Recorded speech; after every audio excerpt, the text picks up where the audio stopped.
Des bords de la mer Rouge, où gisaient les cadavres de leurs ennemis, les cohortes d'Israël se remirent en route, sous la conduite de la colonne de nuée, à travers une contrée morne et solitaire, où alternaient des plaines stériles et des montagnes arides et désolées. Néanmoins, le sentiment de leur liberté les remplissait de joie et bannissait tout esprit de mécontentement. Au bout de 3 jours de marche, ses provisions d'eau étant épuisées, la multitude se traînait péniblement, en proie à une soif ardente à travers des plaines brûlées par le soleil.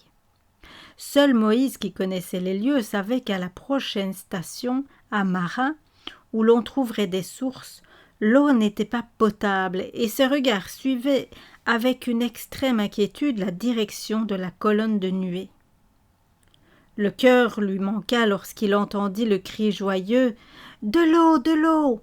et qu'il vit hommes, femmes et enfants se précipiter vers la source pour pousser bientôt un cri d'horreur. L'eau était amère.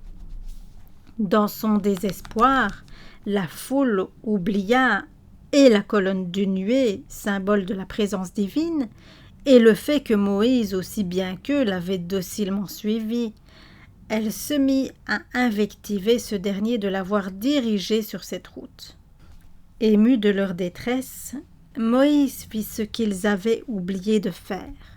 Il cria à Dieu de leur venir en aide, et l'Éternel lui indiqua un bois qu'il jeta dans les eaux, et les eaux devinrent douces. C'est là que cette promesse fut faite à Israël. Si tu écoutes la voix de l'Éternel ton Dieu, si tu fais ce qui est droit à ses yeux, si tu prêtes l'oreille à ses commandements et si tu observes toutes ses lois, je ne t'infligerai aucun des maux dont j'ai accablé l'Égypte, car je suis l'Éternel qui te guérit. Partant de Mara, le peuple arriva à un endroit où il y avait 12 sources et 70 palmiers. Ils y campèrent plusieurs jours avant de pénétrer dans le désert de Sin, 1 mois après le départ d'Égypte. Les provisions commençaient à manquer, l'herbe se faisait rare et les troupeaux diminuaient. Comment allait-on donner à manger à cette vaste multitude ? À nouveau, le doute surgit dans les cœurs et les murmures recommencèrent. Les commissaires et les anciens eux-mêmes joignirent leurs plaintes à celles du peuple contre les chefs que Dieu leur avait donnés.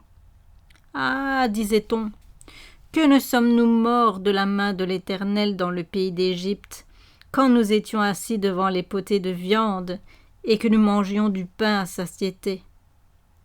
Vous nous avez amenés dans ce désert pour faire mourir de faim toute cette multitude. » Ils n'avaient pas encore souffert de la faim. Il y avait de quoi suffire aux besoins du moment présent, mais ils craignaient pour l'avenir. Ne comprenant pas comment cette foule immense allait pouvoir subsister durant son voyage à travers le désert, ils voyaient déjà, en imagination, leurs enfants mourant d'inanition.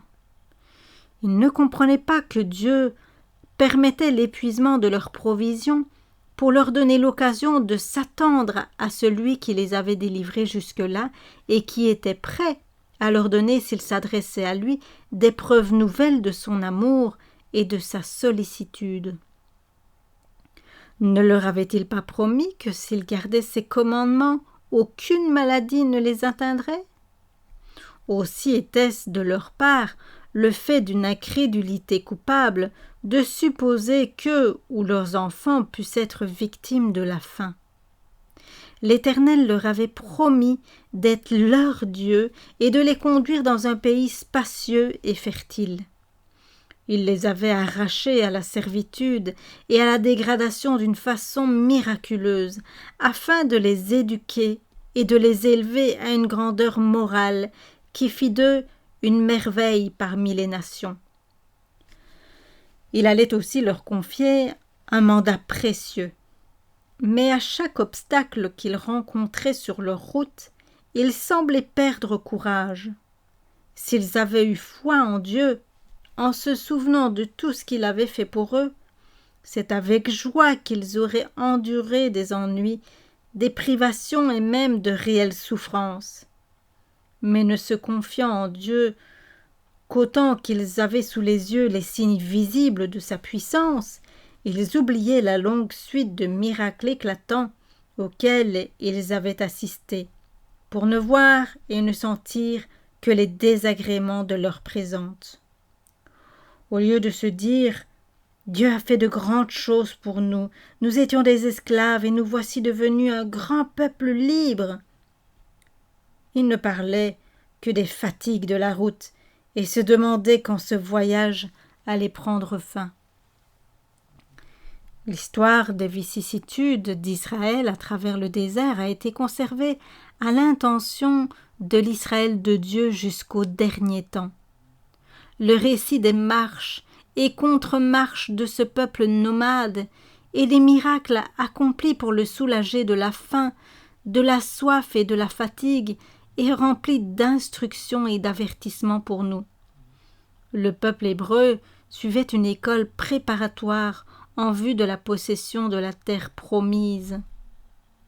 À nous de même de nous remémorer d'un cœur humble et docile en vue de notre préparation pour la Canaan céleste, les épreuves de l'ancien Israël.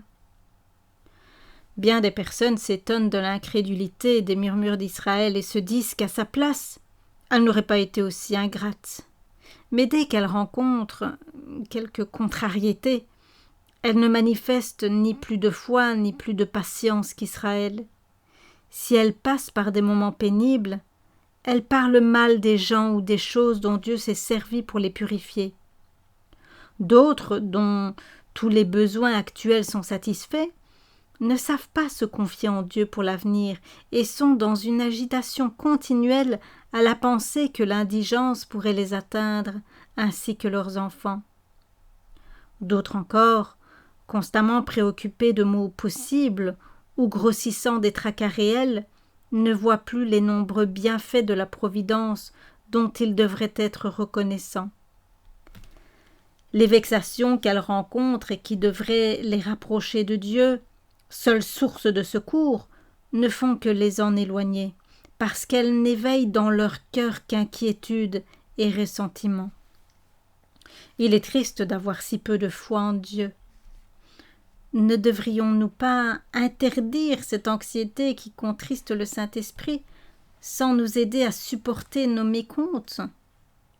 Ne serait-il pas sage de bannir de nos cœurs ce souci perpétuel de nos besoins futurs? Il est vrai que le Seigneur n'a pas promis d'écarter tout danger de notre route. Il ne se propose pas de retirer les siens hors de ce monde de méchanceté, mais il nous montre un sûr refuge. Tout le ciel s'intéresse à nous et Jésus est notre ami. À ceux qui sont las et accablés, il adresse cette parole. « Venez à moi, vous tous qui êtes fatigués et chargés, et je vous soulagerai. »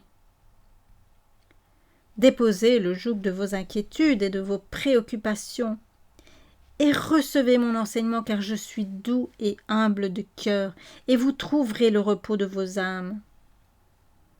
Le repos et la paix en Dieu sont à notre portée. Il suffit de nous décharger sur lui de tous nos soucis, parce qu'il a soin de nous. L'apôtre Paul nous dit « Prenez garde que quelques-uns de vous n'aient un cœur mauvais et incrédule, et ne se séparent du Dieu vivant. » En vue de ce que Dieu a fait pour nous, notre foi devrait être robuste, active, constante. Au lieu de se répandre en murmures et en plaintes, le langage de nos cœurs devrait être « Mon âme bénit l'Éternel, et que tout ce qui est en moi bénisse son saint nom. Mon âme bénit l'Éternel, et n'oublie aucun de ses bienfaits. » Loin d'ignorer les besoins de son peuple, Dieu dit à Moïse « Je vais faire pleuvoir pour vous du pain du haut des cieux. » En conséquence, ordre fut donné dans le camp d'en recueillir une provision chaque jour, et une provision double au 6e jour, de façon à respecter l'observance du jour sacré. Voici en quels termes Moïse assura le peuple qui allait être pourvu à l'alimentation de la congrégation. « L'Éternel vous donnera ce soir de la viande à manger, et demain matin du pain à satiété. » Il ajouta « Que sommes-nous en effet nous-mêmes? Vos murmures ne sont pas contre nous, mais contre l'Éternel. » Puis, par Aaron, il fit faire cette proclamation. « Présentez-vous devant l'Éternel, car il a entendu vos murmures. » Tandis qu'Aaron parlait, tous les enfants d'Israël se tournèrent du côté du désert, et voici que la gloire de l'Éternel apparut dans la nuée. Cette splendeur toute nouvelle pour eux avait pour but de leur démontrer que ce n'était pas Moïse, mais le Très-Haut qui était leur conducteur et à qui ils devaient obéir. À la tombée de la nuit, le camp fut assailli d'une nuée de cailles en nombre suffisant pour nourrir toute la multitude. Le lendemain matin, on vit qu'il y avait à la surface du désert quelque chose de menu, rond, comme des grains semblables aux givres tombés sur le sol. Elle ressemblait à de la graine de coriandre. Elle était blanche. Le peuple l'appela manne. Moïse leur dit « C'est là le pain que l'Éternel vous a donné pour nourriture. » On se mit à recueillir cette manne, et l'on trouva qu'il y en avait abondamment pour chacun. On la broyait avec les meules, on la pilait dans un mortier, la faisait cuire dans un pot, on en faisait des gâteaux. Elle avait le goût d'un gâteau de miel. Il fut recommandé au peuple d'en recueillir chaque jour un homère par personne et de ne pas en laisser de reste jusqu'au matin. Quelques-uns, ayant voulu en conserver, trouvèrent le lendemain qu'elle était impropre à la consommation. La provision pour la journée devait être faite le matin. Tout ce qui restait sur le sol fondait au soleil. Le peuple en ramassa les uns plus, les autres moins. Celui qui en avait recueilli beaucoup n'en avait pas trop, et celui qui en avait recueilli peu n'en manquait pas. L'apôtre Paul tire de ce fait un enseignement pratique.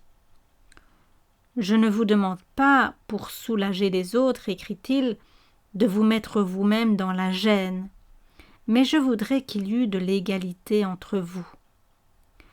Dans les circonstances présentes, votre abondance suppléera à leur indigence, afin que leur abondance supplée aussi à votre indigence, et qu'ainsi il y ait égalité, comme il est écrit, celui qui avait beaucoup recueilli n'en avait pas trop, et celui qui avait peu recueilli ne manquait de rien. » Au 6e jour, le peuple recueillit 2 homères pour chaque personne. Les principaux s'empressèrent d'en informer Moïse. Sa réponse fut « C'est ce que l'Éternel a dit. Demain est un jour de repos, le sabbat consacré à l'Éternel. Faites cuire ce que vous avez à cuire, et faites bouillir ce que vous avez à faire bouillir, et gardez le surplus en réserve jusqu'au matin. » Ainsi fut fait, et l'on constata que la manne ne s'était pas gâtée. « Mangez cette nourriture aujourd'hui, leur dit Moïse, car c'est le jour du sabbat de l'Éternel. Vous n'en trouverez pas aujourd'hui dans les champs. Vous en recueillerez pendant 6 jours, mais le 7e jour, qui est le sabbat, il n'y en aura point. » Dieu nous demande d'observer son saint jour aussi scrupuleusement qu'au temps d'Israël. Chaque chrétien devrait considérer l'ordre donné aux Hébreux comme le concernant personnellement. Le jour qui précède celui du repos est un jour de préparation. Nos affaires ne doivent en aucun cas empiéter sur les heures sacrées. Mais les soins donnés aux malades sont une œuvre de miséricorde qui ne constitue pas une violation du jour de repos et ne doit pas être négligée. En revanche, il faut éviter tout travail non indispensable. Bien des personnes renvoient jusqu'au commencement du jour de repos de petits devoirs qui devraient être accomplis le jour de la préparation. C'est une erreur. Que ces travaux inachevés restent tels quels jusqu'à la fin du jour de repos. Ce sera un bon moyen de rafraîchir la mémoire de maintes personnes oublieuses. Pendant toute la durée de leur séjour au désert, les Israélites furent chaque semaine témoins d'un triple miracle destiné à leur inculquer la sainteté du jour du repos. Au 6e jour, la manne tombait en quantité double. Au 7e, il n'en tombait pas. Et ce jour-là, celle qu'on avait recueillie le jour précédent se conservait, alors que les autres jours, elle se gâtait. Tous ces faits prouvent clairement que le jour de repos n'a pas été, comme beaucoup le pensent, institué lors de la promulgation de la loi au Sinaï. Les Israélites ont compris le devoir de l'observer avant d'y arriver. Obligés de recueillir chaque vendredi une double portion de manne pour le jour de repos où elle ne tombait pas, ils avaient sans cesse en vue le caractère sacré de ce jour. De là l'observation sévère à l'adresse des Israélites qui étaient sortis pour en recueillir le matin du sabbat. « Jusqu'à quand refuserez-vous d'observer mes commandements et mes lois ?» Les enfants d'Israël mangèrent de la manne pendant 40 ans jusqu'à leur arrivée aux frontières du pays de Canaan. Durant tout ce laps de temps, ce miraculeux approvisionnement leur rappela les soins fidèles et affectueux d'un Dieu d'amour. Pour parler avec le psalmiste, Dieu leur donna le froment des cieux. Ils apprenaient ainsi journellement que les promesses divines les mettaient tout aussi bien à l'abri du besoin que ne l'eussent fait les plaines fertiles de Canaan. La manne qui descendait du ciel pour alimenter Israël était une figure du pain céleste que Dieu devait envoyer au monde. Jésus le dira plus tard, « Je suis le pain de vie ». Vos pères ont mangé la manne dans le désert et ils sont morts. C'est ici le pain qui est descendu du ciel. Si quelqu'un mange de ce pain, il vivra éternellement, et le pain que je donnerai pour la vie du monde, c'est ma chair. À celui qui vaincra, je donnerai de la manne cachée. Après qu'ils eurent quitté le désert de Sin, les Israélites campèrent à Réphidim. N'y trouvant pas d'eau, ils se mirent à douter de la protection divine. Dans leur aveugle impertinence, ils vinrent dire à Moïse « Donnez-nous de l'eau à boire ». La patience de l'homme de Dieu tint bon. « Pourquoi me cherchez-vous querelle ?» leur demanda-t-il. « Pourquoi tentez-vous l'Éternel ?» Ils répliquèrent avec colère. « Pourquoi nous as-tu fait sortir de l'Égypte pour nous faire mourir de soif, nous, nos enfants et nos troupeaux ?» La colonne de nuée qui les couvrait leur paraissait cacher quelques affreux mystères. Et Moïse, qui est-il et quel peut avoir été son but en nous faisant sortir d'Égypte, se demandait-il. Méfiant et soupçonneux, il l'accusait de chercher de les faire périr par les privations et la souffrance, eux et leurs enfants, dans l'intention de s'emparer de leurs biens. Leur fureur allait jusqu'à proposer de le lapider. Dans sa détresse, Moïse cria à l'Éternel « Que ferai-je pour ce peuple ?» Dieu lui dit d'assembler les anciens d'Israël et de passer le bâton miraculeux à la main devant le peuple. Il ajouta « Je vais me tenir devant toi, là-bas sur le rocher au mont Horeb. Tu frapperas le rocher, il en sortira de l'eau, et le peuple boira. » Moïse obéit. Des eaux abondantes jaillirent du rocher, et tout le camp put se désaltérer. Au lieu d'ordonner à Moïse de lever son bâton pour appeler quelque terrible fléau sur les auteurs de ces coupables murmures, Dieu faisait de ce même bâton un instrument de délivrance. Il fendit des rochers dans le désert, et il en fit couler de torrents, pour désaltérer son peuple. De la pierre il fit jaillir des ruisseaux, il en fit sortir des eaux abondantes comme des fleuves. Moïse avait frappé le rocher, mais c'était le Fils de Dieu qui, près de lui, bien que voilé par la colonne de nuée, en avait fait jaillir des eaux vivifiantes.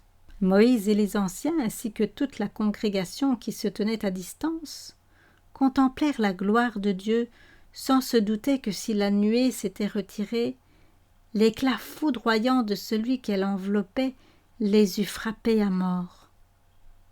Sous l'aiguillon de la soif, le peuple avait tenté l'Éternel en disant « L'Éternel est-il au milieu de nous, ou n'y est-il pas ?»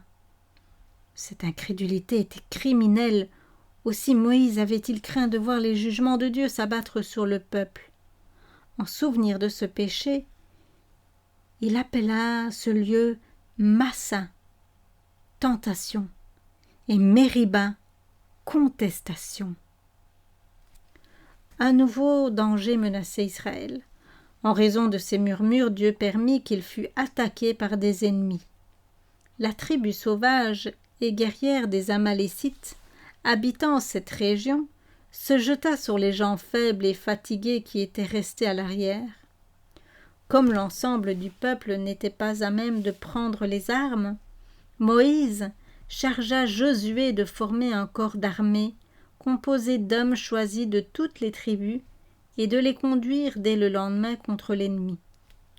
Lui-même, le bâton de Dieu à la main, allait se tenir sur une éminence d'où l'on pouvait dominer le champ de bataille. Pendant le combat, Moïse, accompagné d'Aaron et d'Hur, priait pour le succès de son peuple, les bras étendus vers le ciel.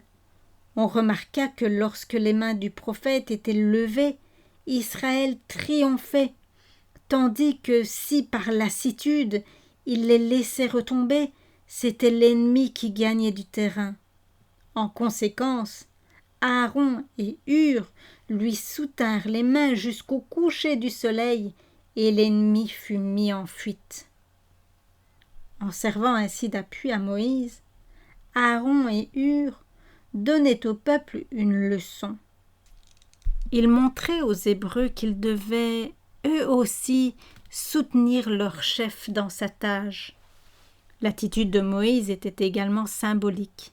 Quand Israël se confiait en Dieu, l'Éternel combattait pour lui et mettait ses ennemis en déroute. En revanche, lorsqu'il comptait sur ses propres forces, il était vaincu. Ainsi aujourd'hui, l'Israël de Dieu n'est victorieux que lorsque, par la foi, il se cramponne à son glorieux libérateur. Il est vrai que la puissance divine s'associe et se combine avec l'effort humain. Moïse ne croyait pas qu'Israël pût battre l'ennemi en restant les bras croisés. De même, Josué, avec ses braves guerriers, avait jeté dans la bataille toute son énergie et toute sa bravoure. Après la défaite des Amalécites, Dieu dit à Moïse « Écris ces événements en souvenir dans le livre et déclare à Josué que j'effacerai entièrement la mémoire d'Amalek de dessous les cieux. » Peu avant sa mort, le prophète fit encore à son peuple cette recommandation « Souviens-toi de ce que te fit Amalek pendant le voyage, lors de votre sortie d'Égypte, comment il vint t'attaquer sur la route et tomber sur toi par derrière, en se jetant sur tous les traînards alors que vous étiez fatigués et à bout de force. Et il n'avait aucune crainte de Dieu. Tu effaceras la mémoire d'Amalek de dessous le ciel. Ne l'oublie pas. » La sentence prononcée contre ce peuple impie était ainsi résumée. Amalek ayant levé la main contre le trône de l'Éternel sera en guerre contre lui de génération en génération. Les Amalécites n'ignoraient pas le caractère et la souveraineté de Dieu, mais au lieu de l'honorer, jetant un défi à sa puissance, ils tournaient en dérision les miracles accomplis par Moïse au pays d'Égypte, et ils raillaient les craintes des nations qui les entouraient. Ils avaient juré par leur Dieu qu'ils détruiraient les Hébreux jusqu'au dernier, et ils défiaient le Dieu d'Israël de leur résister. Mais n'ayant ni offense ni menace à reprocher à Israël, leur attaque était injustifiée. Ils cherchaient à détruire un peuple parce qu'ils haïssaient le Seigneur. Depuis longtemps, leur insolence et leur crime appelaient la vengeance de celui dont la miséricorde ne cessait de les appeler à la conversion. en se jetant sur les Israélites à bout de force et sans défense, Amalek avait signé son arrêt de mort. Dieu prend soin des plus faibles de ses enfants. Aucun acte d'oppression ou de cruauté dirigé contre eux ne passe inaperçu. Sa main s'étend comme un bouclier sur tous ceux qui l'honorent et qui l'aiment. Malheur à celui qui frappe cette main. Elle brandit l'épée de la justice. Non loin de l'endroit où Israël campait à ce moment-là, se trouvait la demeure de Jéthro, beau-père de Moïse. Il apprit la nouvelle de la délivrance des Hébreux et se mit en route pour ramener à son gendre sa femme et ses 2 enfants. Informé de leur approche, Moïse, qui avait dû se séparer de sa famille au moment d'affronter sa périlleuse tâche, s'était rendu avec joie à leur rencontre. Les premières salutations échangées, heureux de revoir les siens et de jouir de leur présence, il les conduisit sous sa tente. Après avoir entendu les merveilleuses délivrances accordées à Israël, Jéthro, plein de joie, bénit le Seigneur, puis il s'unit à Moïse et aux anciens pour célébrer par une fête solennelle sa miséricorde et ses bontés. Pendant son séjour au camp, Jéthro eut bientôt l'occasion de s'apercevoir de la lourde charge qui pesait sur les épaules de son gendre. Maintenir l'ordre et la discipline au milieu de cette multitude frustre et ignorante était une tâche surhumaine. Comme Moïse était reconnu chef et juge de la nation israélite, c'était à lui que l'on soumettait non seulement les questions d'intérêt général, mais aussi les différends qui surgissaient entre particuliers. Il avait accepté cette charge parce qu'elle lui donnait l'occasion d'instruire le peuple. « Je leur fais entendre, dit-il à son beau-père, les ordres de Dieu et ses lois. » Jéthro protesta. « Le fardeau est trop pesant pour toi, lui dit-il. Tu ne peux pas le porter tout seul. Tu succomberas certainement. » Il lui conseilla de choisir des hommes compétents dont il ferait des chefs de milliers, de centaines et de dizaines, des hommes capables, craignant Dieu, des hommes intègres, haïssant le gain déshonnête. Ces hommes devaient être chargés de juger des affaires de moindre importance, tandis que les cas graves et difficiles seraient comme précédemment soumis à Moïse. « Pour toi, lui dit Jéthro, sois le représentant du peuple auprès de Dieu, et porte les affaires devant Dieu. Fais connaître aux Israélites ses ordres et ses lois, montre-leur la voie dans laquelle ils doivent marcher et comment ils doivent se conduire. » Moïse écouta le sage conseil de son beau-père, et il fut ainsi soulagé d'une charge écrasante. Cette innovation eut pour résultat l'établissement d'un ordre plus parfait.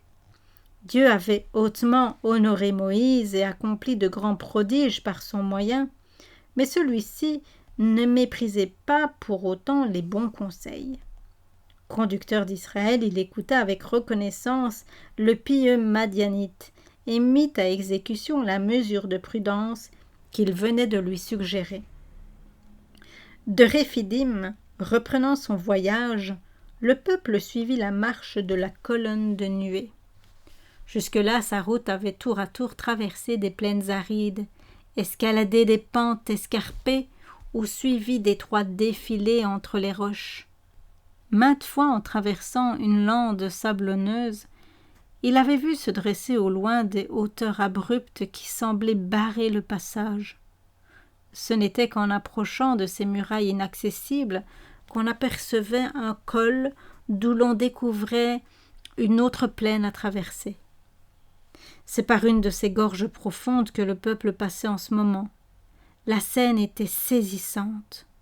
Aussi loin que s'étendait le regard, la multitude israélite, une vraie marée humaine accompagnée de troupeaux de gros et de menus bétail, longeait des parois rocheuses s'élevant à des centaines de mètres.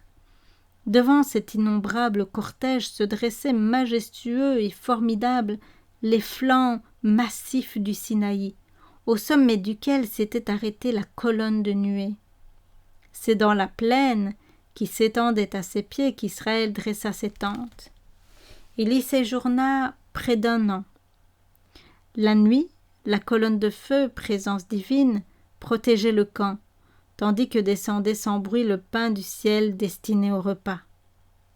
À l'aube, une frange d'or profilant le sommet des monts, puis des éclatants rayons du soleil passant par les échancrures des rochers, apportaient à la multitude lassée le gracieux sourire de la nature.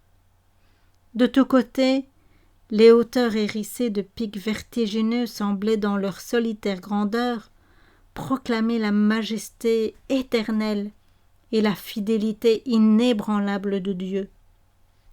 En présence de celui qui pèse au crochet les montagnes et les collines à la balance, l'homme sentait sa faiblesse et son ignorance. C'est dans ce cadre grandiose qu'Israël va recevoir les révélations les plus étonnantes que Dieu ait jamais confiées aux hommes. C'est là qu'il lui fera connaître au cours d'une scène inoubliable le caractère sacré de sa loi. L'influence abrutissante de la servitude et un long voisinage de l'idolâtrie ont laissé des traces profondes sur le caractère et les habitudes des Hébreux. Des réformes radicales devront avoir lieu. En se révélant à eux, Dieu va les faire monter à un niveau moral plus élevé.